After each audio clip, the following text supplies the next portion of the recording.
क्या आपको जांघ या कूल्हे में दर्द होता है? क्या आपको चलने फिरने में तकलीफ होती है? क्या आपको उकड़ू बैठने में, प्लोथी लगा के बैठने में, इंडियन टॉयलेट में बैठने में दिक्कत हो रही है? सावधान, ये अवस्कुलर नेक्रोसिस ऑफ हिप हो सकता है। नमस्कार, मैं डॉक्टर हिमांशु गुप्ता, ऑर्थोपेडिक और जॉइंट रिप्लेसमेंट सर्जन। आज हम एवीएन यानी कि अवस्कुलर नेक्रोसिस ऑफ हिप के बारे में जानेंगे। इसके लक्षण, कारण और इलाज के बारे में जानेंगे। अवस्कुलर नेक्रोसिस का मतलब है हड्डी तक खून के ना पहुंचने पर उसका गलना। जब हिप बोन यानी कि फीमोरल हेड तक खून सही मात्रा में नहीं पहुंचता तो वो गलनी शुरू हो जाती है, मरनी शुरू हो जाती है। इसी को हम एवीएन यानी कि अवस्कुलर नेक्रोसिस ऑफ हिप बोलते हैं। अब हम जानेंगे कि एवीएन के क्या मुख्य लक्षण होते हैं। एवीएन में धीरे धीरे बढ़ता हुआ दर्द, खासकर हिप के आगे के और पीछे के हिस्से में, चलने में तकलीफ, प्लोथी ना लगा पाना, उकड़ू ना बैठ पाना, इंडियन टॉयलेट में जाने पे तकलीफ, बैठने उठने में जकड़न, देर तक खड़े होने पे दर्द होना, हड्डी तक खून का दौरा ना पहुंचने का कारण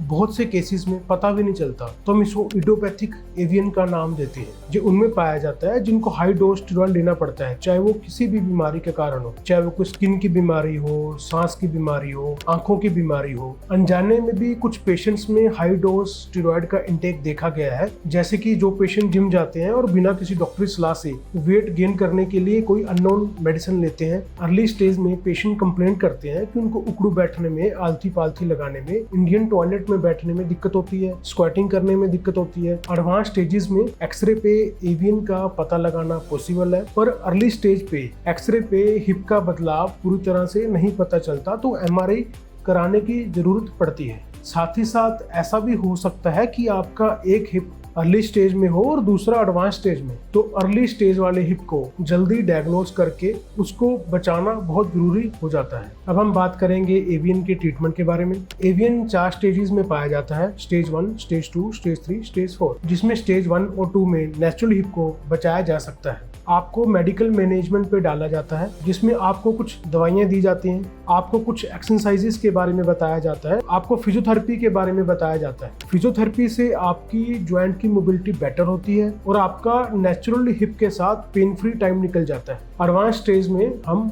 टोटल हिप रिप्लेसमेंट की सलाह देते हैं, जिसमें आपका बोल और सॉकेट दोनों आर्टिफिशियल ज्वाइंट से चेंज किया जाएगा और आपको एक बेटर लाइफ मिलेगी। अगर आप इन्हीं बताए हुए लक्षणों को अपने कूल्हे में महसूस करते हैं तो आप अपने ऑर्थोपेडिक डॉक्टर की सलाह जरूर लें और सही टाइम पे सही इलाज लें। धन्यवाद।